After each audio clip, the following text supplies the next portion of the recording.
ভারতীয় মিডিয়া বাংলাদেশ পরিস্থিতি নিয়ে অপপ্রচার চালিয়ে দেশটির জনগণকে খেপানোর চেষ্টা করছে বলে অভিযোগ করেছেন প্রধান উপদেষ্টার প্রেস সচিব শফিকুল আলম।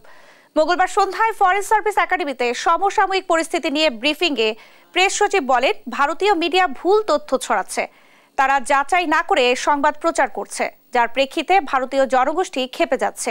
সবকিছু জেনে শুনেও না শোনার ভান করছে ভারত সরকার, যা বাংলাদেশকে কাঠগড়ায় দাঁড় করানোর চেষ্টার শামিল। অপতথ্য ছড়ানোর একটা প্রয়াস আমরা দেখছি, এবং এটার অনেকাংশে আমরা দেখছি যে ইন্ডিয়ান মিডিয়া খুব অ্যাগ্রেসিভলি এই কাজগুলো করছে।